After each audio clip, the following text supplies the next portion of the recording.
Assalamualaikum warahmatullahi wabarakatuh. Selamat datang Bapak dan Ibu semuanya dan seluruh peserta, para tenan, kemudian para pengunjung, mahasiswa tercinta dan seluruh yang bisa hadir pada siang hari ini. Acara kita selanjutnya adalah Leaders Talk. Apa itu Leaders Talk?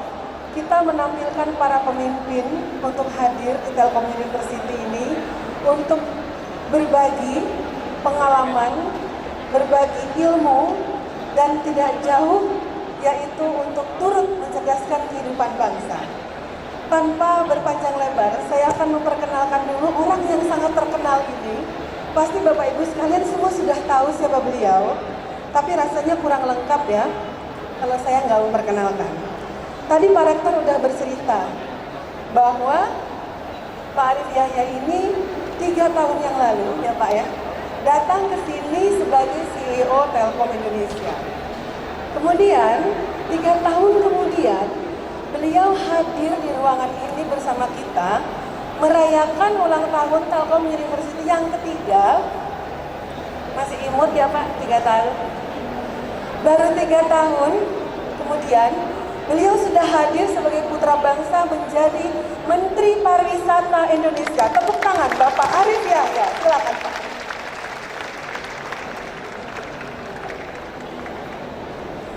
Baik para hadirin, tema utama kita pada Leaders Talk kali ini adalah bagaimana peran pemerintah Indonesia dalam mewujudkan, mengembangkan industri pariwisata Indonesia melalui teknologi digital. Tentunya hal ini akan sangat piawai disampaikan oleh Pak Arif Yahya sekitar 30 menit ke depan ya Pak ya. Kemudian nanti kita akan ada sesi tanya jawab. Tanya jawab karena sudah era digital ya. Untuk tanya jawab kita bisa bertanya langsung, nanti akan ada teman-teman Asyar yang akan membantu untuk bertanya, atau bila para hadirin ingin langsung melakukan tanya jawab, gunakan smartphone sekarang sedang keadaan online ya. Gunakan, masuk ke website www.slido.com. Kalau diminta acaranya apa, hashtag 5933 adalah Leaders Talk ke-8 Telkom University. Sudah login? Ya, pertanyaan bisa langsung dikirim atau mau bertanya langsung bisa angkat tangan, nanti bisa langsung diskusi. Ya, Bapak bagaimana? Apa kabar Pak? Sehat Pak? Sehat. Oke Pak. Baik, sebelum kita mulai Pak ya, saya pengen ngobrol-ngobrol sebentar.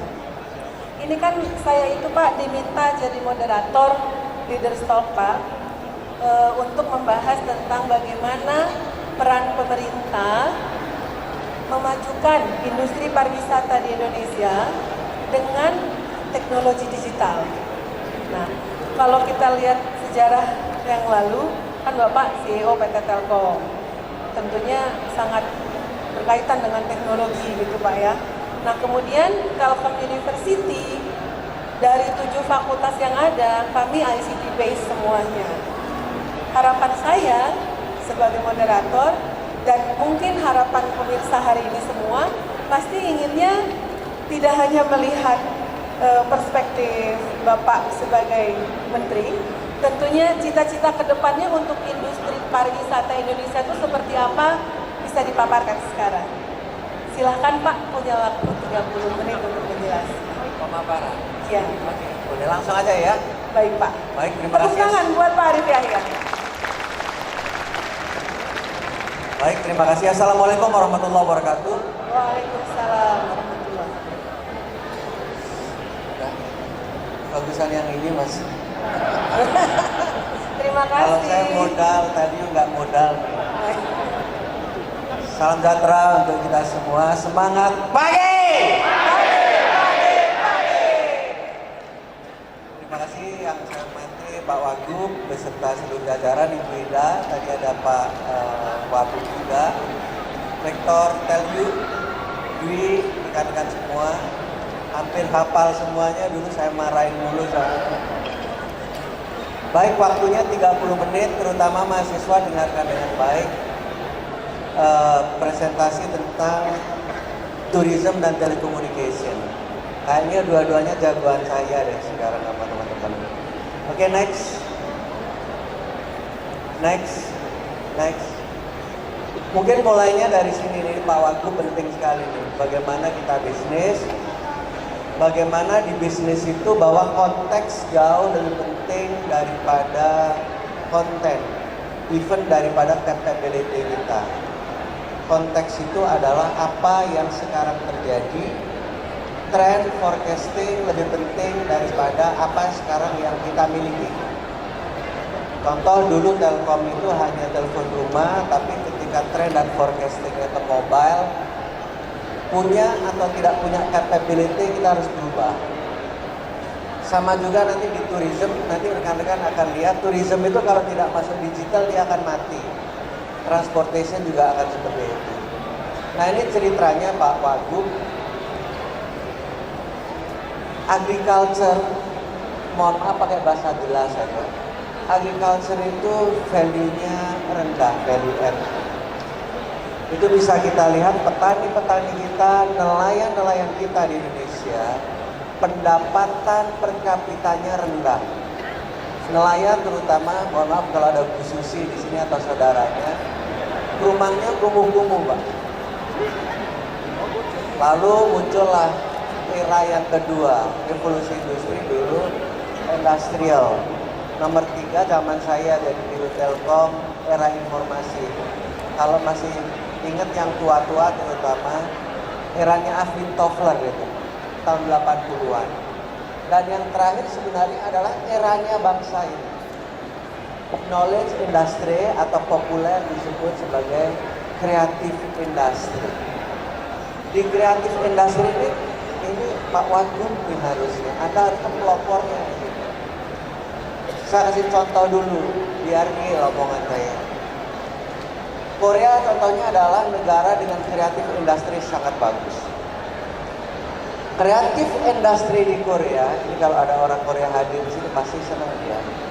Sudah lebih tinggi daripada manufacturing industri di Korea. Itu untuk bangsa.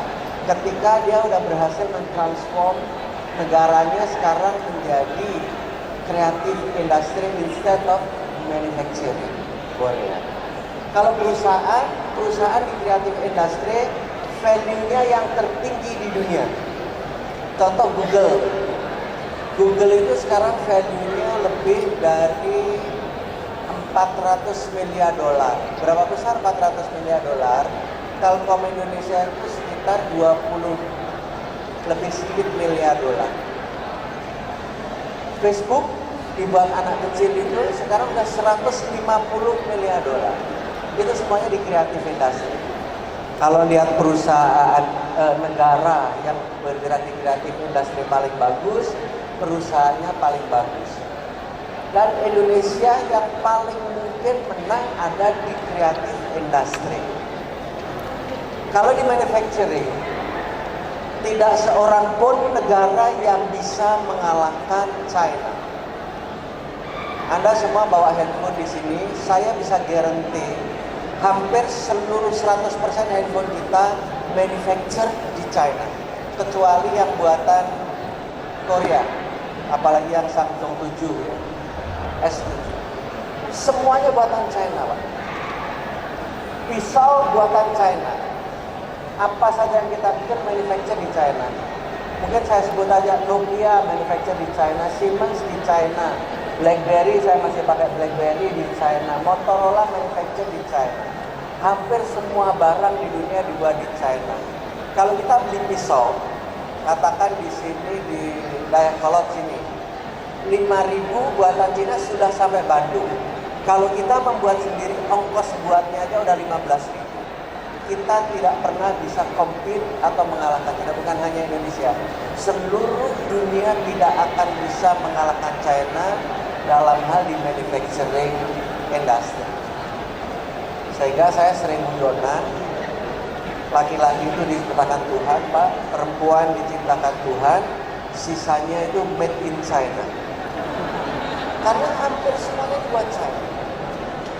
Jadi saya juga nggak ngerti, atau harusnya mengerti lah bahasa positif. Ketika seorang CEO di sini, bupati, gubernur, membuat industrial estate, dia harus mengerti itu tidak untuk kompetisi, Pak, tapi untuk dirinya sendiri, dan mohon maaf value add-nya rendah. Sudah nggak bisa compete, value add-nya rendah. Yang kita cari apa? Hampir tidak ada. Tetapi di cultural industry yang basisnya ini bagus. Di cultural itu kita mungkin untuk menang. Jadi mohon maaf saya agak panjang di sini karena ini adalah filosofinya ketika seseorang itu memilih industri apa. Seseorang itu siapa? Terutama presiden. Presiden itu memberikan arahan core bisnis bangsa atau core ekonomi bangsa itu apa. Seorang gubernur harus tepat dia menetapkan core ekonomi provinsinya apa. Next. Ini rekan-rekan tentu udah hafal. In short, dunia sudah berubah. Semuanya goes digital. Di tourism sendiri 70% orang search dan share menggunakan digital. Oleh karenanya kita harus berubah ke digital, gak ada pilihan lain. Saya ceritakan aja yang tidak ada di sini. Kalau yang ada di sini kita bisa nggak copy. Seperti juga Menteri Perhubungan yang diprotes oleh Gojek dan lain sebagainya. Menteri Pariwisata juga diprotes oleh para travel agent. Pak, tolong ditutup namanya OTA, itu online travel agent. Karena dia menjadi pesaing kita. Mereka menjual sesuatu bisa jauh lebih mudah dan jauh lebih murah. Baik, saya akan tutup, tapi dengarkan dulu pidato saya. Ini orangnya ada sekitar segini ini dan saya hadapin sendiri, Pak. Dan ini nanti pembelajaran untuk Menteri Perhubungan ya, bagaimana menyelesaikan masalah ini. Saya tanya gini, siapa yang tidak membawa handphone di ruangan ini? Ternyata seluruh anggota ASITA, Asosiasi Travel Agent Indonesia, membawa handphone, Pak. Semua bawa handphone. Pertanyaan saya kepada oleh Anda, bawa handphone. Boleh nggak handphonemu saya pinjam sehari saja? Nggak ada, sekitar 300 atau 400 orang ya segini. Tidak ada yang mau handphonenya dipinjam sehari saja. Mengapa? Saya jawab, karena handphone sudah menjadi basic need. Apa itu basic need? Basic need itu kita tidak bisa hidup tanpanya. Kalau zaman orang tua kita, basic need itu adalah sandang, papan, pangan. Kalau basic need sekarang udah beda. Saya tadi belum makan nggak apa-apa, tapi handphone saya jangan dipinjam. Lebih basic need berkomunikasi dibanding makan. Oke. Dua. Ketiga, saya bilang saya itu biru Telkom dulu. Tolong carikan satu saja wartel. Siapa yang bisa dapat wartel satu saja, akan saya kasih handphone. Ternyata nggak bisa dapat wartel. Anda tahu nggak, wartel itu adalah walk-in service. Kalau orang ingin mendapatkan pelayanan telekomunikasi, dia datang ke satu tempat dan minta dilayani. Persis sama dengan travel agent yang manual. Kalau kita ingin beli tiket dan lain sebagainya, kita harus datang. Anda ngerti maksud saya? Ketika handphone atau telekomunikasi atau bahasanya Telkom, dunia sudah dalam genggamanmu, mengapa kita harus balik lagi menjadi manual? Akhirnya mereka nggak jadi protes bahwa online travel agent itu adalah kris saya. Nah, kita pemerintah, menterinya harusnya sadar, tidak melarang-larang yang seperti itu atau menutup yang online, tetapi menyediakan digital marketplace. Itulah yang benar untuk para UKM. Nah, kalau kita bunuh yang sudah established, bukan berarti UKM-nya akan hidup. Seluruh UKM akan mati dan yang existing akan mati. Saya kasih contoh, Bluebird-nya akan mati, Uber-nya akan mati, Gojek-nya mati, ojeknya juga akan mati kalau kita bunuh ojeknya. Atau sebaliknya, yang benar adalah sediakan dan transform menjadi digital. Itulah yang kita lakukan. Oke, next. Ini udah tahu teman-teman, 73% kita connected. Next. Ini juga udah tahu, 90% orang traveler mereview booking itu pakai online. Tadi saya bilang share 70%. Ternyata 90% di sini, tapi angka 70% aman rekan-rekan bilang. Orang share dan search itu menggunakan digital. Next. Nah, ini saya berikan contoh digital lifestyle untuk traveler, lebih mobile, personal, interaktif, 70% digital media. Dan digital media itu 4 kali lipat lebih efektif daripada konvensional media. Jadi dengan menggunakan uang yang sama, kita akan mempunyai impact yang lebih efektif. Nanti kita bisa lihat prestasinya kepariwisataan Indonesia di luar. Mungkin nggak terlalu detail, saya sebut aja. Ini ada Look, Book, Pay. In short, semua yang Anda sebutkan, saya sebutkan ini sudah menjadi mitranya Kemenpar. Jadi Google, kalau China namanya Baidu, TripAdvisor, semua udah jadi. Karena saya realize bahwa digital sudah menjadi keniscayaan. Next. Kalau yang pernah ke Eropa, Anda pasti tahu Thomas Cook. Di mana-mana kita tahu Thomas Cook. Tuker uang dan dia travel agent. Tahu ya Thomas Cook ya? Sudah bangkrut, Pak. Ini Anda para travel agent manual atau apapun yang manual, Anda pasti bangkrut. Ketika digital itu begitu mudah dan begitu murah. Nah, kalau Anda tidak mengerti kata-kata saya ini, Anda sudah terlalu tua.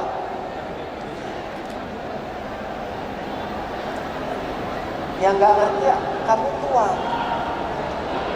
Anak muda itu hidupnya di sini, anak muda itu the future customer.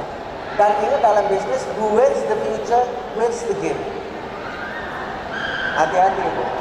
Kita invest sekarang di digital untuk memenangkan our future customer. Oke, ini masalah ini terbesar Anda tahu. Thomas Cook itu adalah travel agent terbesar di dunia. Jadi ada Thomas Cook, TUI sama Mayors, TTM, teman tapi mesra. Hampir pasti nanti dua ini hilang kalau dia tidak mentransform dirinya ke digital. Ya banyak nanti perusahaan yang terlambat mentransformasikan dirinya sehingga dia mati. Kan saya nggak enak ngomong misalkan pos gitu barangkali, tapi kan banyak terlambat ya. Kalau Telkom ini terlambat, kita mati Pak. Oke, next. Terus ini masih digital world. Next. Terus ini Pak Presiden simply menetapkan pariwisata sebagai core ekonomi bangsa. Nanti Anda bisa lihat mengapa alasannya, karena memang tidak ada yang lainnya yang mungkin kita menjadi terbesar dan terbaik di regional dan global. Next. Terus, nah ini saya pariwisata itu sebagai untuk Indonesia nih. Kalau Anda gubernur di Indonesia, ini berlaku. Tapi kalau Anda gubernur di Abu Dhabi, ini belum tentu berlaku. Karena ini adalah comparative advantage-nya Indonesia. Indonesia itu cultural dan natural resources-nya top 20 in the world.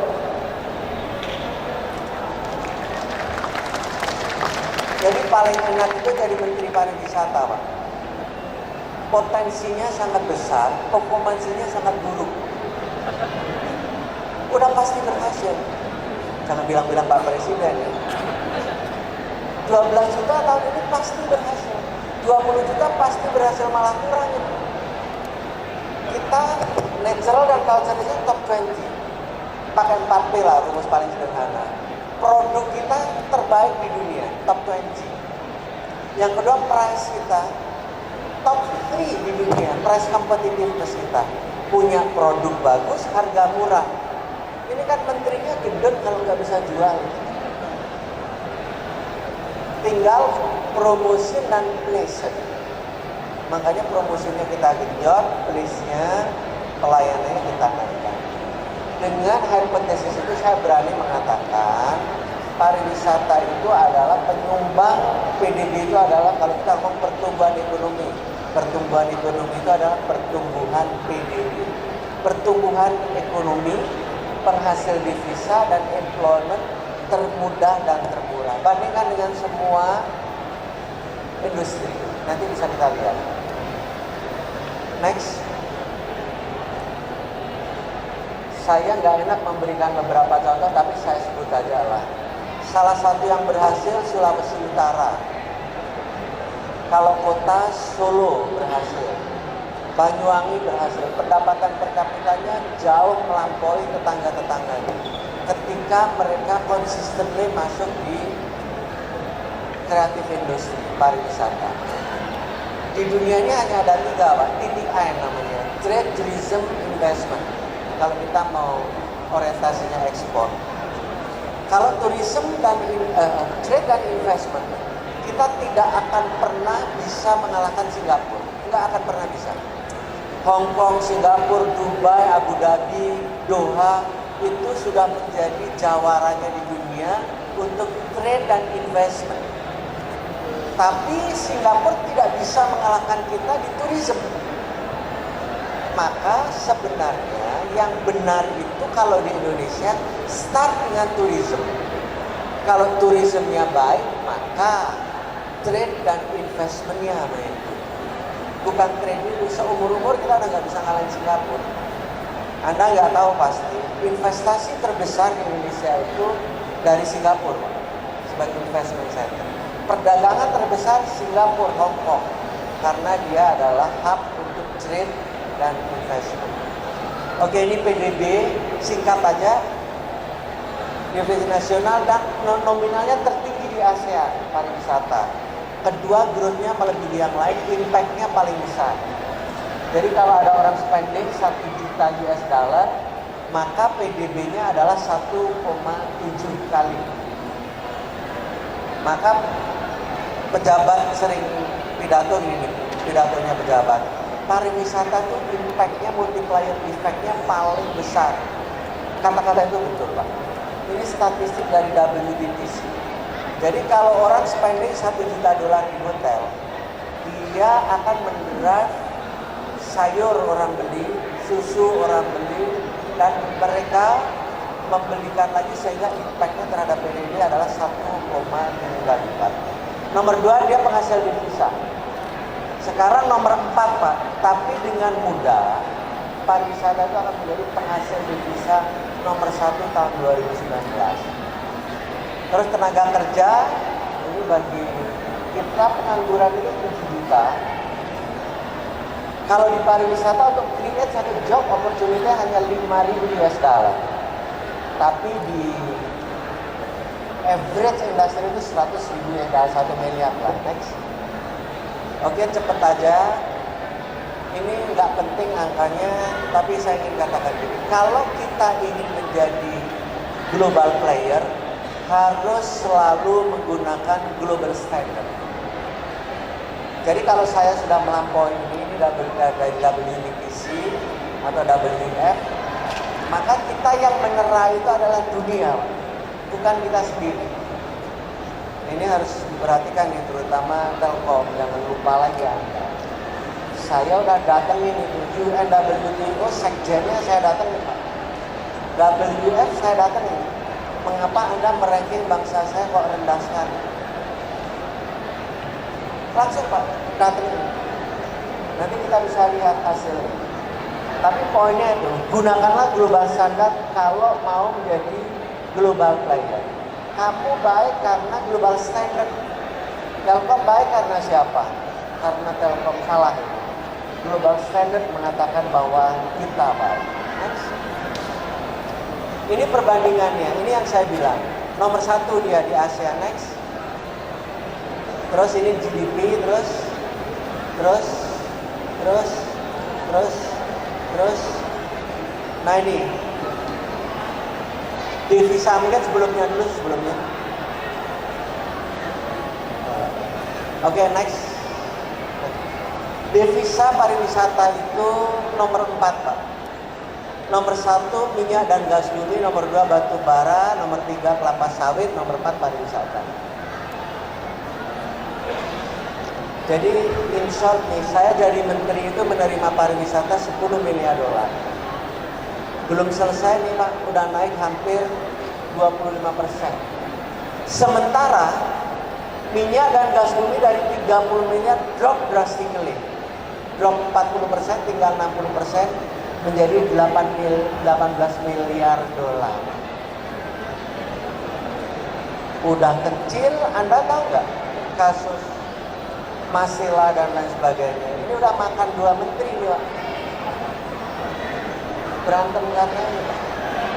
Mau offshore, mau onshore. Kalau kau udah diputusin dia offshore, eksplorasinya masih 8 tahun. Baru